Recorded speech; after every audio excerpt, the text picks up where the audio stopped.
Hello everyone, welcome to objective Adda. Objective Adda के नए video में आपका स्वागत है।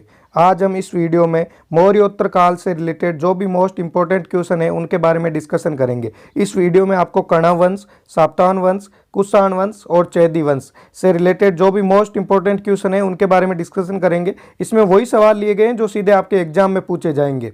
और वीडियो शुरू करने से पहले आपको बता दें कि इस वीडियो सीरीज का जो हिस्ट्री की सीरीज चल रही है हमारे चैनल पे, उसके 7 वीडियो पहले आ चुके हैं। अभी तक आपने वो नहीं देखे तो उनके लिंक डिस्क्रिप्शन में दिया हुआ है, वहाँ पे आपको हिस्ट्री सीरीज के नाम से प्लेलिस्ट मिल जाएगी, तो वहाँ जाके भी देख सकते हैं। इससे पहले जो वीडियो आया था वो मौर्य काल से रिलेटेड था, जिसमें मौर्य काल के जो भी मोस्ट इंपॉर्टेंट क्वेश्चन जैसे चाणक्य नीति से कलिंग युद्ध तक के बारे में जितने भी मोस्ट इंपॉर्टेंट सवाल थे वो अपन ने कर लिए। और मौर्य उत्तर काल का जो एंड हुआ था वहाँ तक के क्वेश्चन है। अब जो मौर्य काल के बाद में जो आगे के वंश आते हैं उनके बारे में इस वीडियो में डिस्कशन किया गया है। और अब वीडियो शुरू करने से पहले वो क्वेश्चन देख लेते हैं जिसका आंसर आपको कमेंट बॉक्स में देना है, और इसका सही आंसर आपको वीडियो के लास्ट में मिल जाएगा। तो आज का कमेंट बॉक्स वाला आंसर क्वेश्चन है आपके लिए कि चरक किस शासक के दरबार में रहते थे। वैसे आपको पता होगा कि चरक एक महान वो आयुर्वेद के ज्ञाता थे और इन्होंने चरक संहिता लिखी थी। तो आपको ये बताना है कि जो चरक संहिता के जो लेखक है वो किसके शासनकाल में रहते थे, क्या अशोक के, चंद्रगुप्त विक्रमादित्य के, कनिष्क के या फिर बिंबिसार के। तो इसका सही आंसर क्या होगा, इसका सही आंसर आपको कमेंट बॉक्स में देना है और इसका राइट आंसर आपको वीडियो के लास्ट में मिल जाएगा। तो वीडियो को लास्ट तक जरूर देखिए। और अभी तक आपने हमारे चैनल को सब्सक्राइब नहीं किया है तो ऑब्जेक्टिव अड्डा को सब्सक्राइब करके बेल बटन दबा के रखिए, जिससे जब भी नया वीडियो आए तो सबसे पहले नोटिफिकेशन आपको मिले। चलिए शुरू करते हैं। आज का फर्स्ट क्वेश्चन है, विम कैडफिशस के सिक्कों पर किस हिंदू देवता का अंकन किया गया है। तो आपको ये बताना है कि जो विम कैडफिशस थे उनके जो सिक्के थे उन पे हिंदू देवता का अंकन किया गया था। ये तो मोस्टली सबको पता होगा, लेकिन कौन से हिंदू देवता का अंकन किया गया था? क्या गणेश का किया गया था, विष्णु का, शिव जी का या फिर अग्नि का? तो इसका सही आंसर क्या होगा? विम कैडफिशस के सिक्कों पर अगर आपसे पूछा जाए तो ऑप्शन नंबर 3 शिव के जो भगवान शिव है उनका अंकन किया गया था उनके सिक्कों पर। चलिए चलते हैं नेक्स्ट क्वेश्चन पे।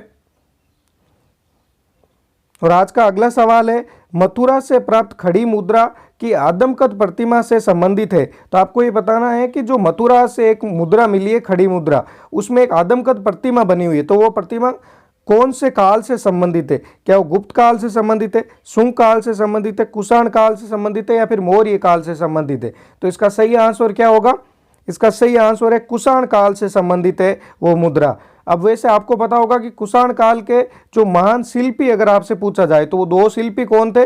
वो शिल्पी थे, एक तो थे यक्ष, ये आप एक्स्ट्रा में याद रख सकते हैं, एक यक्ष और एक नाग। ये दोनों महान शिल्पी थे ये कुषाण काल के अंदर, और ये मूर्तियों के लिए प्रसिद्ध थे। तो आप ये भी नाम दोनों याद रख सकते हैं एक्स्ट्रा फैक्ट में। चलिए चलते हैं नेक्स्ट क्वेश्चन पे। अगला सवाल है, निम्नलिखित में से किस भाषा में खारवेल का हाथीगुफा अभिलेख लिखा गया है? मोस्ट इंपॉर्टेंट लगा के रखिए। जो अभी एनटीपीसी वगैरह के जितने भी एग्जाम हुए थे, जैसे एनटीपीसी आपके आगे एसएससी सीएचएसएल का एग्जाम आने वाला है, एसएससी जीडी के लिए, और रेलवे के एनटीपीसी का सीबीटी 2 बाकी है, और उसके साथ में ये अभी रेलवे के डी ग्रुप के एग्जाम भी बाकी है, तो उनके लिए भी ये बहुत ही ज़्यादा इंपॉर्टेंट क्वेश्चन है। तो आपको ये बताना है कि जो खारवेल का हाथीगुफा अभिलेख है वो कौन सी भाषा में लिखा गया है? क्या वो प्राकृत भाषा में लिखा गया है, संस्कृत भाषा में, पाली भाषा में, या फिर इनमें से कोई नहीं? तो इसका सही आंसर क्या होगा? इसका सही आंसर है खारवेल का हाथीगुफा अभिलेख प्राकृत भाषा में लिखा गया है। तो अब आपसे ये भी तो पूछ सकते हैं ना कि खारवेल कौन थे? तो ये आपको याद रखना है कि कलिंग जो था, कलिंग के चैंदी वंश के शासक थे खारवेल। तो आप ये भी आप याद रखिए कि खारवेल कौन था। जो कलिंग है, कलिंग वहां पे आपको पता होगा कि एक वंश शासन करता था, वो कौन सा था? चैदी वंश।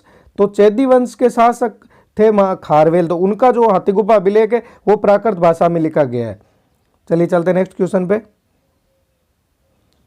अगला सवाल है, मनु स्मृति की रचना किस वंश के शासनकाल में हुई? तो आपको ये बताना है कि मनु स्मृति है उसकी रचना किसके शासनकाल के अंदर हुई थी? तो क्या कुषाण वंश में हुई थी, सातवाहन वंश में हुई थी, मौर्य वंश में हुई थी, या फिर शुंग वंश में हुई थी? तो अगर मनु स्मृति आपसे पूछा जाए तो इसका आंसर होगा शुंग वंश के अंदर मनु स्मृति की रचना हुई थी। तो आप ये भी याद रखिए कि शुंग वंश में मनु स्मृति की रचना हुई थी। चलिए चलते हैं नेक्स्ट क्वेश्चन पे। अगला क्वेश्चन है, सातवाहन काल का सर्वश्रेष्ठ शासक कौन था? तो आपको ये बताना है कि जो सातवाहन वंश था उसका सबसे मोस्ट इंपॉर्टेंट शासक कौन था? तो क्या श्रीमुख था, यज्ञ श्री सतकर्णी था, सामकर्णी प्रथम था या फिर गौतमी पुत्र सतकर्णी था? तो इसका सही आंसर क्या होगा?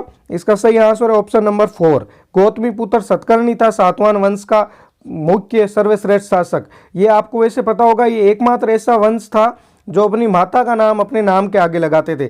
वैसे बाकी ज़्यादातर अब अगर नाम भी लगाते थे तो अपने पिता का लगाते, लेकिन सातवाहन वंश के जितने भी मोस्ट इंपोर्टेंट शासक थे वो सब अपनी माता का, जैसे यहाँ पे गौतमी पुत्र लिखा हुआ है, यहाँ पे सामकर्णी, यहाँ पे यज्ञश्री, ये जितने भी है ये इनकी माता का नाम है। तो अगर ये भी पूछा जाए आपसे कि कौन सा वंश है जो अपनी माता का नाम अपने आगे लगाते थे, तो ये वो इसका आंसर होगा सातवाहन वंश। वैसे अगर आपने ये मूवी नहीं देखी है तो ये मूवी भी आपको जब भी टाइम मिले जरूर देखनी चाहिए। साउथ की मूवी है गौतमी पुत्र सतकर्णी की, बहुत ही ज़्यादा इंपॉर्टेंट। और इसके साथ में आपको ये भी बता देते हैं कि जैसे यहाँ पे ये गौतमी पुत्र है, कहीं कहीं आपको ये गोमती पुत्र भी मिलेगा, तो ये दोनों इसी राजा के लिए यूज हुआ है। गौतमी पुत्र सतकर्णी और गोमती पुत्र सतकर्णी दोनों एक ही है। चलिए चलते हैं नेक्स्ट क्वेश्चन पे। अगला सवाल है, प्राचीन काल में आंध्र प्रदेश के करीमनगर तथा नालगोंडा जिले किस खनिज के लिए प्रसिद्ध थे? मोस्ट इंपोर्टेंट लगा के रखिए, ये आपके भूगोल के टाइप में भी क्वेश्चन दे सकते हैं, तो भूगोल और हिस्ट्री दोनों का ही क्वेश्चन हो गया कि जो प्राचीन काल में आंध्र प्रदेश था उसके करीमनगर और नालगोंडा जिले प्रसिद्ध थे, तो किस उत्पादन के लिए प्रसिद्ध थे ये आपको बताना है। क्या लोहा और पित्तल के लिए, तांबा और जस्ता के लिए, लोहा और इस्पात के लिए, शीशा और तांबा के लिए? तो इसका सही आंसर क्या होगा? सही आंसर है लोहा और इस्पात के लिए ये दोनों प्रसिद्ध थे। अब अगर आपसे ये पूछा जाए कि नालगोंडा जिला और ये करीमनगर जिला वर्तमान में कहाँ पे है, तो इसका सही आंसर होगा तेलंगाना के अंदर है। वर्तमान में तेलंगाना के अंदर है, पहले आंध्र प्रदेश में थे, तो अभी ये तेलंगाना के अंदर ये दोनों जिले आते हैं। और ये इस टाइम अगर आपसे पूछा जाए लोहे के वैसे क्या मिले, कैसे अपन अगर कैसे बता सकते हैं कि ये लोहा और इस्पात के लिए प्रसिद्ध थे, तो उस टाइम वहाँ से लोहे के कुल्हाड़ी वगैरह और लोहे का जो उस्तरा होता है वो सब वहाँ से मिले, इसलिए माना गया कि लोहे के लिए प्रसिद्ध थे। चलिए चलते हैं नेक्स्ट क्वेश्चन पे। अगला सवाल है, कुषाण काल में मथुरा मूर्तिकला का एक प्रमुख केंद्र था, यह मूर्तियां किस पत्थर से बनाई जाती थी? वैसे यहाँ पे देखो इस एक ही क्वेश्चन में दो आपको क्वेश्चन मिल रहे हैं। एक तो ये कि अगर आपसे पूछा जाए कि कुषाण काल में मथुरा किसके लिए प्रसिद्ध था, तो इसका आंसर होगा मथुरा मूर्तिकला के लिए प्रसिद्ध था। अब आपको ये बताना है कि जो ये मूर्तिकला के लिए प्रसिद्ध तो था, लेकिन यहाँ जो मूर्तियां बनाई जाती थी वो किस पत्थर की बनाई जाती थी? क्या लाल बलुआ पत्थर की, ग्रेनाइट की, सिलेट पत्थर की या फिर संगमरमर की? तो इसका सही आंसर क्या होगा? सही आंसर होगा लाल बलुआ पत्थर की बनाई जाती थी ये मूर्तियां। और ये मूर्तियां वैसे अगर आपसे पूछा जाए कि किस किस धर्म की मिली है, तो आपको याद रखना है कि एक तो हिंदू धर्म की मिली है, एक बौद्ध धर्म की मूर्तियां मिली है वहां से, और एक जैन धर्म की मूर्तियां मिली है। तो ये तीनों भी आप याद रख सकते हैं। चलिए नेक्स्ट क्वेश्चन पे चलते हैं। नेक्स्ट क्वेश्चन है, गाथा सप्तशती नामक आकर साहित्य का लेखक राजा था। तो आपको ये बताना है गाथा सप्तशती नामक जो साहित्य था उसका लेखक राजा कौन था? तो क्या हाल था, यज्ञश्री सतकर्णी, गोमती पुत्र सतकर्णी या फिर इनमें से कोई नहीं? तो इसका सही आंसर क्या होगा? आपको कमेंट बॉक्स में आप साथ साथ आंसर देते जाइए जिससे आपकी भी तैयारी अच्छी हो जाए। तो इसका सही आंसर है हाल था। गाथा सप्तशती का लेखक कौन था? हाल था। हाल अगर पूछा जाए कौन से वंश का था? सातवाहन वंश का ही शासक था। चलिए चलते हैं नेक्स्ट क्वेश्चन पे। अगला सवाल है, चीन के शासक को पराजित करने वाला प्रथम भारतीय शासक था। मोस्ट इंपोर्टेंट सवाल लगा के रखिए कि चीन के ऐसा प्रथम भारतीय शासक कौन था जिसने चीन के शासक को पराजित किया था? ये क्वेश्चन भी आपसे बहुत बार पूछा जा सकता है। तो क्या कनिष्क था, रुद्रदामन था, गोंडो फर्निस था, इनमें से कोई नहीं? तो इसका सही आंसर क्या होगा? कनिष्क था। अगर कनिष्क पूछा जाए कौन से वंश से संबंधित है, तो आप ये भी याद रखिए कुषाण वंश से संबंधित है, और कनिष्क के शासनकाल में ही बौद्ध संगति हुई थी, ये भी आप याद रख सकते हैं। अब अगर आपको बौद्ध संगति से रिलेटेड तो और भी क्वेश्चन देखने हैं तो हमने बौद्ध धर्म और जैन धर्म का एक वीडियो है हमारे चैनल पे, वो लिंक डिस्क्रिप्शन बॉक्स में दिया हुआ है, वो जाके भी देख सकते हैं, जिसमें आपको एग्जैक्ट सही पूरी एक्सप्लेन करके बौद्ध धर्म और जैन धर्म की जितनी मोस्ट इंपोर्टेंट संगतियां थी और उनसे रिलेटेड जो भी क्वेश्चन बनते हैं वो वीडियो भी आप जाके देख सकते हैं, लिंक डिस्क्रिप्शन बॉक्स में मिल जाएगा उसका। चलिए चलते हैं नेक्स्ट क्वेश्चन पे। अगला वंश है, सूंग वंश की स्थापना किसने की थी? तो इसमें आपको ये बताना है कि सूंग वंश था उसकी स्थापना किसने की थी? क्या पुष्यमित्र सूंग ने, अग्निमित्र ने, वसुमित्र ने या फिर देवभूति ने? तो इसका सही आंसर क्या होगा? पुष्यमित्र सूंग ने स्थापना की थी सुंग वंश की। तो ये भी आप मोस्ट इंपोर्टेंट लगा के रखिए। अब अगर आपसे ये पूछा जाए कि सुंग वंश किस शासनकाल के बाद में आया था, तो जैसे ही मौर्य शासनकाल खत्म हुआ था, जो मौर्य वंश का अंतिम राजा अगर आपको पूछा जाए, वैसे आपको पता होगा, ये अगर नहीं पता तो हमने जो मौर्य वंश का जो इससे पहले वाला वीडियो था वो आप जाके देख सकते हैं, उसमें बताया हुआ है। जो वृहदर्थ था मौर्य वंश का अंतिम शासक, उसको मार के पुष्यमित्र सुंग ने सुंग वंश की स्थापना की थी। चलिए चलते हैं नेक्स्ट क्वेश्चन पे। अगला question most and most important question, इस टाइप के क्वेश्चन ही आजकल ज्यादातर आपको एग्जाम में देखने को मिलते हैं। तो आपको ये बताना, जो शक शासक रुद्रदामन के शासनकाल के संबंध में निम्नलिखित कथनों पर विचार करें, और आपको यहाँ पे बताना है कौन सा सत्य है। वैसे आपको ये क्वेश्चन में जरूर देखना चाहिए कि लास्ट में सत्य पूछा है असत्य पूछा है। तो यहाँ दो कथन दिए हुए, ये बताना है कि जो रुद्रदामन के, उसके मतलब रुद्रदामन के शासनकाल में सुदर्शन झील का निर्माण हुआ। सेकंड कथन है कि प्राचीन भारत में काव्य शैली का प्रारंभिक प्रतिरूप रुद्रदामन के जूनागढ़ शिलालेख से प्राप्त हुआ है। तो आपको ये बताना है इन दोनों में से सही कौन सा है। तो क्या केवल एक सही है, केवल दो सही है, एक और दो, दोनों सही है, और न तो एक और न ही दो। तो इसमें से सही कौन सा होगा, यहाँ पे न है कि न तो एक और न ही दो। तो इसमें से सही आंसर क्या है, ये आपको बताना है कि कथन फर्स्ट और सेकंड दोनों में से कौन सा कथन सही है। तो इसका सही आंसर क्या होगा, ये जो सेकंड कथन है यही सही है, ओनली सेकंड कथन सही है। तो ये फर्स्ट कथन गलत क्यों है, वैसे अगर आपको पूछा जाए, यहाँ पे रुद्रदामन ने, सुदर्शन झील है वो रुद्रदामन से संबंधित तो है, लेकिन सुदर्शन झील का रुद्रदामन ने निर्माण नहीं करवाया था। इस झील का वापस जीर्णोद्धार करवाया था, जैसे वापस झील को सही बनाने में वहाँ मरम्मत करवाई थी इसकी, लेकिन निर्माण इसका नहीं करवाया था। तो ये आपको याद रखना है। चलिए चलते हैं नेक्स्ट क्वेश्चन पे। अगला क्वेश्चन है, निम्नलिखित में से कौन सा नगर सम्राट कनिष्क की राजधानी था। मोस्ट इंपोर्टेंट सवाल लगा के रखिए कि इनमें से कौन सा नगर था जो सम्राट कनिष्क की राजधानी था। क्या तक्षशिला था, पुरुषपुर था, उज्जैन था, या फिर कश्मीर था। तो इसका सही आंसर क्या होगा, पुरुषपुर जो जगह थी वो सम्राट कनिष्क की राजधानी थी। तो ये आप याद रखिए पुरुषपुर। और इसको कहीं कहीं पे आपको एक्स्ट्रा फैक्ट में अगर आप याद रखना चाहें तो पुरुषपुर को पेशावर भी कहा गया है। तो आप ये भी याद रखिए कि पुरुषपुर को पेशावर अगर कहीं पे नाम मिल जाए कि कनिष्क की राजधानी कौन सी थी, और वहाँ पे अगर पुरुषपुर ऑप्शन में नहीं हो तो आप पेशावर को टिक करके भी आ सकते हैं। और यहाँ पे जो सम्राट कनिष्क थे इसने स्तूप वगैरह भी बनाए थे, तो ये भी याद रख सकते हैं आप। चलिए चलते हैं नेक्स्ट क्वेश्चन पे। अगेन मोस्ट इंपॉर्टेंट सवाल आपके लिए कि निम्नलिखित कथनों पर विचार करें। कनिष्क ने कश्मीर में कनिष्कपुर नामक नगर बसाया था। तो क्या ये कथन सही है या नहीं, ये बताना है। और नेक्स्ट क्वेश्चन है, कनिष्क ने चीन के शासक से युद्ध किया। वैसे ये तो अपन क्वेश्चन पहले देख चुके हैं, तो ये तो एकदम सही है। तो आप वैसे भी मिला सकते हैं कि केवल एक, तो ये तो गलत हो गया, ये नहीं है, क्योंकि सेकंड वाला भी सही है।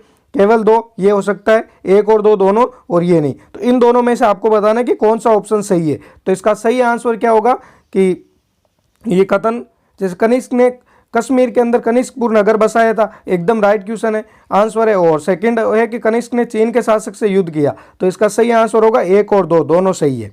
ये भी आप याद रख सकते हैं। इसी टाइप के आजकल ज़्यादातर क्वेश्चन पूछे जाते हैं, तो आपको ऐसे क्वेश्चनों की तैयारी रखनी चाहिए। अगला क्वेश्चन है, सातवाहन की राजकीय भाषा क्या थी। तो जो सातवाहन वंश था उसकी राजकीय भाषा क्या थी। क्या प्राकृत थी, संस्कृत थी, ब्राह्मी थी, या फिर इनमें से कोई नहीं। तो इसका सही आंसर क्या होगा, सातवाहन वंशों की राजकीय भाषा कौन सी थी, प्राकृत भाषा थी। अब अगर आप एक्स्ट्रा फैक्ट में याद रखना चाहे तो इनकी लिपि अगर आपसे पूछा जाए तो ब्राह्मी लिपि थी और प्राकृत भाषा थी। तो ये भी आप याद रख सकते हैं। चलिए चलते हैं नेक्स्ट क्वेश्चन पे। अगला क्वेश्चन है, अभी पहले अपन ने क्वेश्चन किया था वो था कुषाण वंश की राजधानी से रिलेटेड। अब यहाँ पूछा है सुंग वंश की राजधानी क्या थी। तो क्या उज्जैन थी, विदिशा थी, अवंती थी, या फिर पाटलिपुत्र थी। तो इसका सही आंसर क्या होगा, सुंग वंश की राजधानी कौन सी थी, विदिशा जो राजधानी जगह थी वो थी सुंग वंश की राजधानी। ये भी मोस्ट इंपॉर्टेंट सवाल है, ये आप याद रख सकते हैं। अब अगर आपसे ये पूछा जाए एक्स्ट्रा फैक्ट में, अगर आप याद रखना चाहे विदिशा अभी कहाँ पे, तो विदिशा अभी है एमपी के अंदर, यानी मध्य प्रदेश के अंदर है विदिशा। चलिए चलते हैं नेक्स्ट क्वेश्चन में। अगला क्वेश्चन मोस्ट इंपॉर्टेंट है, हेलियोडोरस किस सुंग शासक के काल में आया था। वैसे आपको ये पता होगा कि ज्यादातर क्वेश्चन आजकल इस टाइप के क्वेश्चन पूछे जाते हैं कि एक जो भी व्यक्ति है उसका नाम देख के पूछा जाता है कि किसके शासन काल में आया था। तो जो हेलियोडोरस है क्या वो पुष्यमित्र के शासन काल में, अग्निमित्र के, भागभद्र के, या फिर वासुदेव के। तो इसका सही आंसर क्या होगा, किसके शासन काल में आया था हेलियोडोरस। तो इसका सही आंसर है भागभद्र के शासन काल में आया था हेलियोडोरस।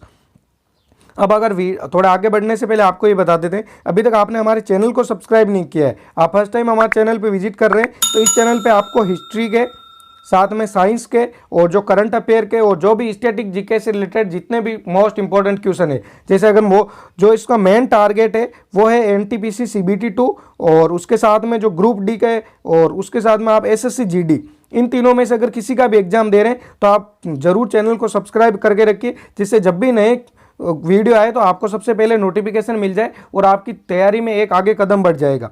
इसमें आपको प्रैक्टिस करने के लिए हर एक टॉपिक के क्वेश्चन मिलेंगे। हिस्ट्री की कंप्लीट क्वेश्चन सीरीज करवाई जाएगी। साइंस के आपको 11 वीडियो अभी तक आ चुके हैं, तो आप साइंस की सीरीज भी देख सकते हैं, उसमें भी मोस्ट इंपॉर्टेंट क्वेश्चन साइंस के करवाए जा रहे हैं। अभी जो लेटेस्ट वीडियो आया है वो आज ही आया है इस चैनल पे, वो है यहाँ पे लेंस से संबंधित। तो लेंस से पहले जो फिजिक्स चल रही है अभी साइंस की, उसके जितने भी मोस्ट इंपॉर्टेंट क्वेश्चन है वो भी आपको वहाँ पे करवा दिए गए हैं और हर एक क्वेश्चन आपको डायग्राम के साथ में समझाया जाता है। आप साइंस की सीरीज को भी जरूर देखिए। चलिए चलते हैं नेक्स्ट क्वेश्चन पे। अगला क्वेश्चन है सुंग वंश का अंतिम शासक कौन था। वैसे अभी अपन ने देखा था सुंग वंश की राजधानी विदिशा थी, तो यहाँ पे पूछा गया है सुंग वंश का अंतिम शासक कौन था। क्या वासुदेव था, देवभूति था, सुशर्मा था या फिर बाघभद्र था। तो मोस्ट इंपॉर्टेंट क्वेश्चन है कि सुंग वंश का अंतिम शासक कौन था। तो सुंग वंश का अंतिम शासक था देवभूति। ये भी आप याद रखिए कि सुंग वंश का अंतिम शासक कौन था, तो इसका आंसर होगा देवभूति सुंग वंश का अंतिम शासक था। तो जो ये अंतिम शासक था, तो इसके बाद में अब आपको पता होगा कि अगला कोई वंश आगे भी आया था होगा। तो ये सुंग वंश के बाद में अगला वंश कौन सा आया था, कणव वंश आया था। और अब अगर सुंग वंश अगला आया था तो ये वंश चेंज कैसे हुआ, अगर ये आपसे पूछा जाए तो जो देवभूति थी इसकी हत्या कर दी थी। किसने हत्या की थी, जो कणव वंश के जो शासक था वासुदेव, उसने देवभूति की हत्या करके कणव वंश की स्थापना की थी। तो ये भी आप एक्स्ट्रा फैक्ट में याद रख सकते हैं। अगला क्वेश्चन है सातवाहनों के अधिकतर सिक्के किस धातु में मिलते थे। मोस्ट इंपोर्टेंट लगा के रखिए कि जो सातवाहन वंश थे उसके अधिकतर सिक्के किस में मिलते थे, सोने के, पीतल के, शीशे के या फिर जीतल के। तो इसका सही आंसर क्या होगा, सातवाहन वंश के अगर आपको सिक्कों से पूछा जाए तो शीशे के सिक्के मिलते थे सातवाहन वंश के। वैसे यहाँ पे देखो ये शीशे के सिक्के दिया हुआ है, लेकिन इसके साथ साथ में अगर आपको जैसे अगर 14 नाम दिया जाए कि 14 के सिक्के भी मिलते थे तो ये भी राइट है, और उसके साथ में तांबा के भी मिलते थे और कांस्य के भी मिलते थे। लेकिन जो इस क्वेश्चन में जो ऑप्शन है उसमें शीशा दिया हुआ है तो शीशे के मिलते थे। लेकिन आपको साथ में एक्स्ट्रा फैक्ट में याद रखना है कि शीशे के, 14 के, तांबा के और कांस्य की मुद्रा मिली है वहां से। चलिए चलते हैं नेक्स्ट क्वेश्चन पे। अगला सवाल मोस्ट इंपोर्टेंट, प्राचीन भारतीय ग्रंथों में यवन पीरियड शब्द किस अर्थ में प्रयुक्त हुआ है। तो आपको ये बताना है कि यवन पीरियड इनमें से किसको कहते थे। क्या काली मिर्च के लिए प्रयुक्त हुआ है, लोहे के लिए प्रयुक्त हुआ है, सूती वस्त्र के या फिर नील के लिए। तो इसका सही आंसर क्या होगा, यवन पीरियड किसके लिए प्रसिद्ध हुआ है, काली मिर्च के लिए प्रसिद्ध हुआ है। वैसे आपको ये पता होगा काली मिर्च का जो यवन में काफ़ी एक्सपोर्ट हुआ था, तो यवन के लोगों ने काली मिर्च को काफ़ी पसंद किया था, इसलिए काली मिर्च यवन पीरियड किया बोला गया इसको। चलिए चलते हैं नेक्स्ट क्वेश्चन पे। अगला सवाल है निम्नलिखित में से किसने 4 अश्वमेध यज्ञ करवाए। मोस्ट इंपोर्टेंट सवाल लगा के रखिए। अगर फैक्ट बेस्ड क्वेश्चन आएगा आपके किसी भी एग्जाम में तो ये क्वेश्चन जरूर पूछा जाएगा कि 4 अश्वमेध यज्ञ किसने करवाए थे। क्या पुष्यमित्र शुंग ने करवाए थे, परवर सेन ने करवाए थे, समुद्रगुप्त ने करवाए थे या कुमारगुप्त ने करवाए थे। तो इसका सही आंसर क्या होगा, परवर सेन ने 4 अश्वमेध यज्ञ करवाए थे। तो आप ये भी याद रखिए। चलिए चलते हैं अगले सवाल पे। अगला सवाल है भारत के साथ व्यापार अपूरणीय सत्य है, किसने कहा था। तो आपको ये बताना है कि भारत के साथ व्यापार है वो अपूरणीय सत्य है, तो ये किसका कथन है इनमें से। क्या प्लिनी का कथन है या मेगस्थनीज का कथन है, स्ट्रैबो का कथन है या फिर कौटिल्य का कथन है। तो इनमें से सही आंसर क्या होगा, आपको ये बताना है ये कथन किसका है। तो इसका सही आंसर होगा प्लिनी ने कहा था कि भारत के साथ व्यापार अपूरणीय सत्य है। और अगर आपसे पूछा जाए प्लिनी थे कौन, तो ये वैसे आपको पता होगा, फिर भी बता देते हैं कि जो भूगोल के विशेषज्ञ थे यूनानी भूगोल विशेषज्ञ अगर आपसे पूछा जाए तो वो थे प्लिनी। तो आप ये भी याद रख सकते हैं। चलिए चलते हैं नेक्स्ट क्वेश्चन पे।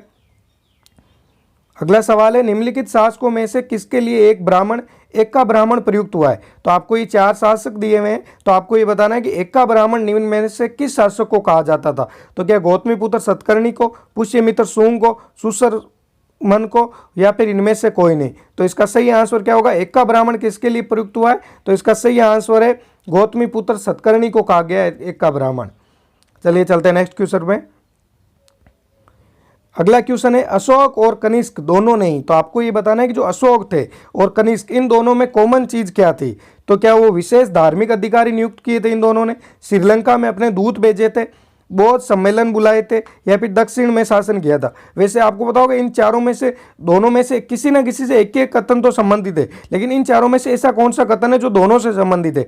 तो इसका राइट आंसर होगा बौद्ध सम्मेलन। जैसे अशोक के शासनकाल में भी बौद्ध संगति हुई थी और कनिष्क के शासनकाल में भी बौद्ध संगति हुई थी। अब एक बार पहले आपको बताया था, फिर भी बता देते हैं। बौद्ध संगति से रिलेटेड अगर आपने अभी तक हमारे चैनल पे वीडियो नहीं देखा है जो बौद्ध धर्म और जैन धर्म से संबंधित है, तो उसका लिंक डिस्क्रिप्शन बॉक्स में दिया हुआ है। हिस्ट्री प्लेलिस्ट नाम से आपको सीरीज मिल जाएगी, वहां जाके भी आप वीडियो देख सकते हैं, जिसमें बौद्ध संगतियों के बारे में एक एक क्वेश्चन, जितने मोस्ट इंपॉर्टेंट क्वेश्चन बन सकते थे वो सारे क्वेश्चन करवाए हुए हैं। अब चलिए चलते हैं, अब देख लेते हैं वो सवाल जो आपको शुरुआत में पूछा था। ये क्वेश्चन था कि चरक किस शासक के दरबार में रहते थे? तो क्या अशोक के दरबार में, चंद्रगुप्त विक्रमादित्य के, कनिष्क के दरबार में या फिर बिंबिसार के दरबार में? तो इसका सही आंसर क्या होगा? चरक किसके शासनकाल में रहते थे? कनिष्क के दरबार में चरक रहते थे। और अब इसका अगर आपसे पूछा जाए चरक कौन थे, इन्होंने कौन सी बुक लिखी थी, तो ये भी आप याद रखिए, चरक की बुक थी चरक संहिता। ये भी मोस्ट इंपॉर्टेंट है, चरक संहिता के रचयिता कौन थे और चरक किस के ज्ञाता थे? तो ये भी आपको अगर पूछा जाए तो आयुर्वेद के ज्ञाता थे चरक, ये भी आप याद रख सकते हैं, और कनिष्क के शासनकाल में थे। अब चलिए चलते हैं, अभी तक आपने हमारे चैनल को सब्सक्राइब नहीं किया है तो चैनल को जरूर सब्सक्राइब करके रखिए और वीडियो को ज़्यादा से ज़्यादा लोगों तक शेयर कीजिए, जिससे हमें भी और ज़्यादा से ज़्यादा बढ़िया से बढ़िया क्वेश्चन लाने के लिए मोटिवेशन मिलता रहे। और चैनल को, वीडियो को सब्सक्राइब करना मत भूलिए और साथ में बेल बटन भी दबा के रखिए, जिससे जब भी नया वीडियो आए तो सबसे पहले आपको नोटिफिकेशन मिल जाए। चलिए दोस्तों, मिलते हैं हम नेक्स्ट वीडियो में। जय हिंद दोस्तों।